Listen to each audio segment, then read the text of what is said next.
They are everywhere, right before you and hidden around the globe. From every nook and cranny, the world's weirdest, most bizarre, unimaginable, and dumbest moments are brought to you. From places all the way up to us humanoids, the world will never cease to amaze you. The Back Porch USA, TBP-USA, brought to you by Anchor.fm. Well, hey there, and welcome to my back porch.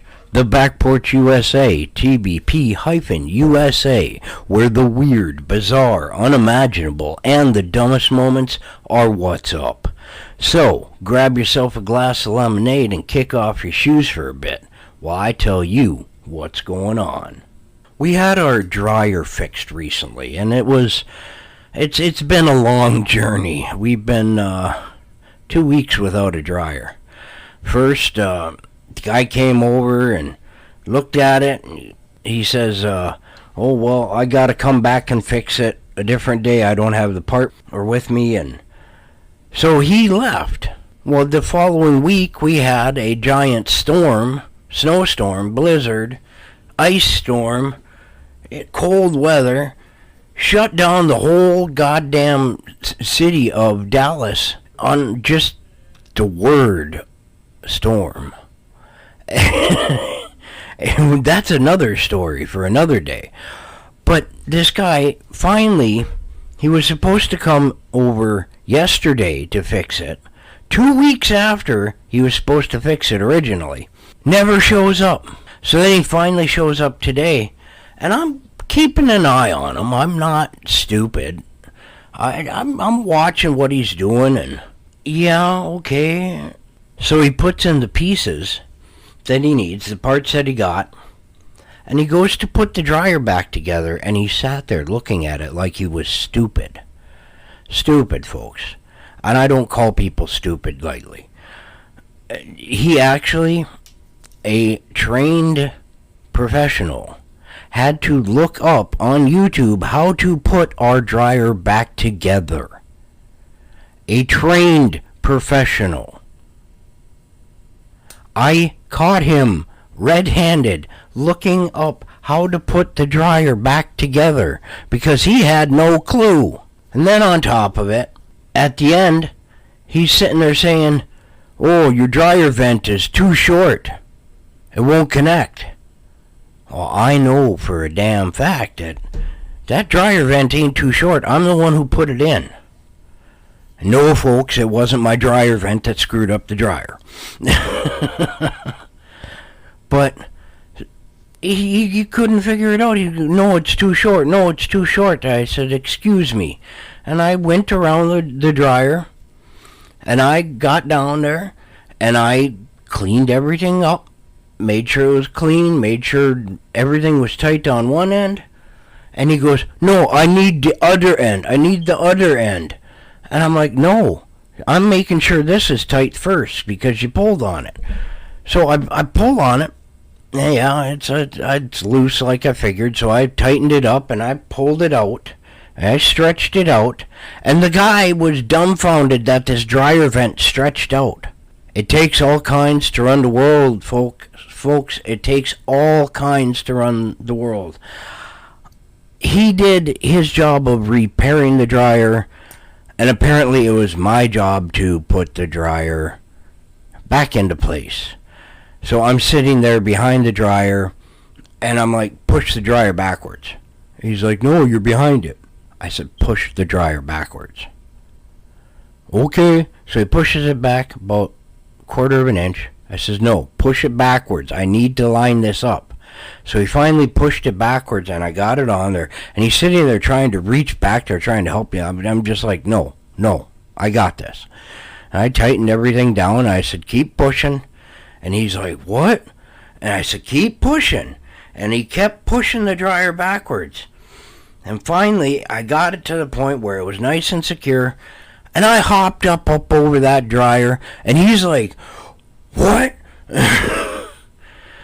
I climbed over that dryer and I just tootled along on my way. Well, with that being said, folks, it takes all kinds of people around the world. With that said, we're going to take a commercial break, and I will catch you at the other end. If you haven't heard about Anchor, it's the easiest way to make a podcast. Let me explain. It's free. There's creation tools that allow you to record and edit your podcast right from your phone or computer. Anchor will distribute your podcast for you so it can be heard on Spotify, Apple Podcasts, Google Play, and many more. You can make money from your podcast with no minimum listenership. It's everything you need to make a podcast in one place. Download the free Anchor app or go to Anchor FM to get started. Well, hey there, and welcome back to the Back Porch USA.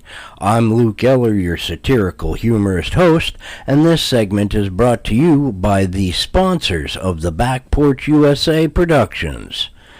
Big shout out to our sponsors. Yes. Love you guys. Woo! If it wasn't for you, well, I'd still be doing it. But having you here is great. It's great. I love it. We're going to kick this off with the case of the kidnapped man. In Arizona, officers received a report of a man that appeared, well, to be kidnapped in February on the 10th. The alleged victim was supposed to hang out near the Coolidge Water Tower. What that has to do with the story, I don't know, but we'll find out. When the officers arrived at the alleged crime scene, they did find a man in unusual condition. He was having a bandana stuffed in his mouth, and his hands were bound behind his back with a belt. The man reportedly told the police that two masked men hit him on his head, knocked him unconscious, and kidnapped him. He then went on to say that they were driving him around in a vehicle for a while until they dropped him off at the spot that he was found. The detectives conducted an extensive investigation of the allegations, but they failed to find anything that would support the statement. In fact, they actually found evidence showing that his story was very clearly fabricated. The man was then arrested on the 17th of February and is now facing trial for false reporting to the police. During the interview, the officers found that the man had admitted that he made the story up to avoid work. You got your colds, your flus, but I don't think I had ever... No, I've never pretended like I got kidnapped. That's just insane. I don't know what the guy's thinking. If he's gonna get kidnapped, they would ask for money. Wouldn't you think they would ask for money instead of just, you know what? Maybe the guy actually was kidnapped. Maybe he was kidnapped, and he was talking so much that they couldn't fucking stand him, so they just dropped him back off and said, you know what? We're done with you. He's blindfolded, gagged, and tied. I don't know. See, his buddies had to have been waiting in the bushes nearby, too. Been like, all right, yeah, man, we're gonna party hardy this time around. Oh, yeah. Then the cops show up, and they're like, oh, shit, we're out of here. It could be. I don't know. I don't know. That's a strange one. To continue on, I found this one for you. It is a strange thing that happened in England. Employees at a recycling center in England came to the rescue when a man accidentally dropped his wedding ring into a sorting container. The North Tyneside Council said James Ross, 38, dropping off his garbage when his wedding ring fell off of his finger and went into the container. Now, thankfully, I've never lost my wedding ring. Not that I know of. But I have lost a lot of things years working in warehouses and stuff. Oh, yeah. I've lost my headphones. I've lost my good cutters. I mean, so I know how this feels. And what these guys did is amazing. They literally jumped into the container and went through everything. And yeah, it says it was like a needle in a haystack situation. Just a mound of garbage.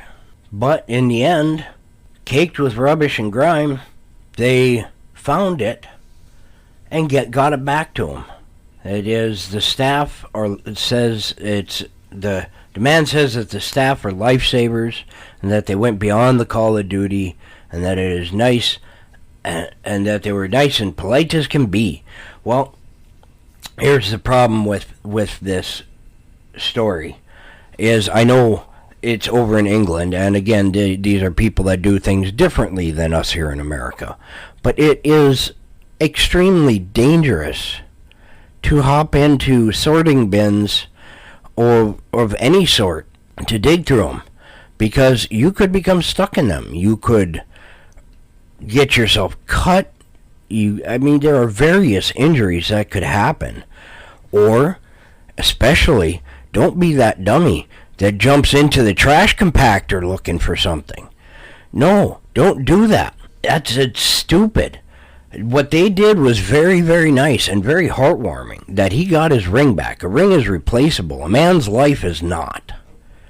So don't be going and jumping into containers full of trash, well, unless it's just like a garbage can. That's not dangerous. And well, no, I shouldn't say that. There's some jackass out there who's gonna jump into his own garbage can and break his damn fool neck. Oh my goodness. But it was a very heartwarming story here for you. Do I got time? I got time for one more for you here. Let's see. Here we go. This one should have been the top one on the list. This is the stolen tongue. This is reported by on the Great Dome Folks paper. Now, we'll see if it's true or not. I'm going to read you the story and then we'll see if it's true. Okay. A woman was seen biting part of a man's tongue off, only for a seagull to fly along and find it.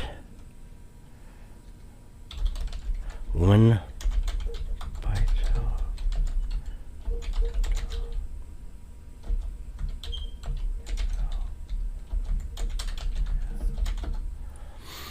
That's over in the UK, so we're having a special UK edition here tonight.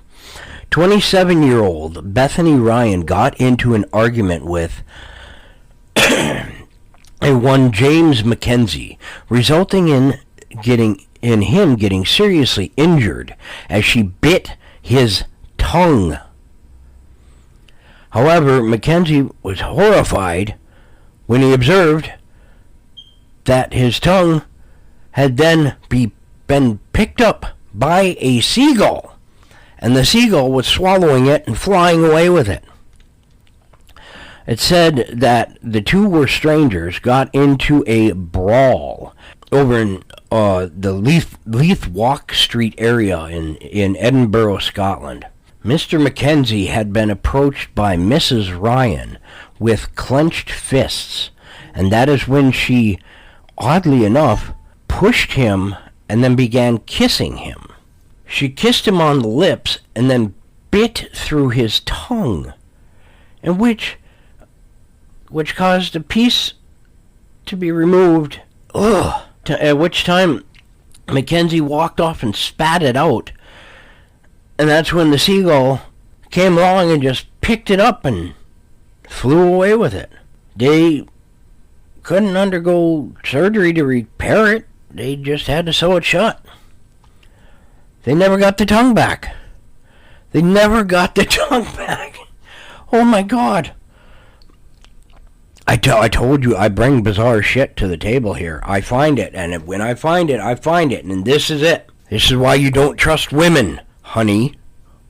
I know you're listening to this. Ooh, excuse me. This is why you do not and cannot trust women.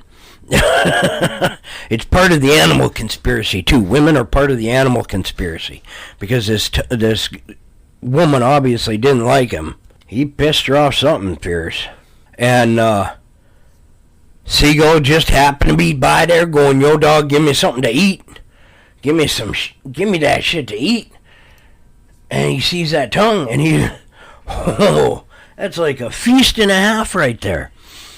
All right, with that being said, I'm going to wrap this up here. I love you, folks. Thank you for tuning in to TBP-USA, the Back Porch USA. I love you. I will see you next week. I'll catch you on the flip side. Eller's out. Well, hey there. I hope you had a really good time tonight. I know I did. It was great as always. Thanks for tuning in to the Back Porch USA, TBP-USA. By the way, did you know that the squiggly line is called a tilde? I didn't. We're not going to use it. Don't forget that you can get a hold of me at thebackporchusa@gmail.com, as well as reaching out through facebook.com/thebackporchusa or the Facebook group, the Back Porch USA Productions Group. You can also leave me a voice message on anchor.fm/TBP-USA for your chance to be featured on a future episode. The music that was used in the introduction was provided by Audiolib. It is called Dragon and Toast by Kevin MacLeod. With that being said, Eller's out. I'll catch you on the flip side.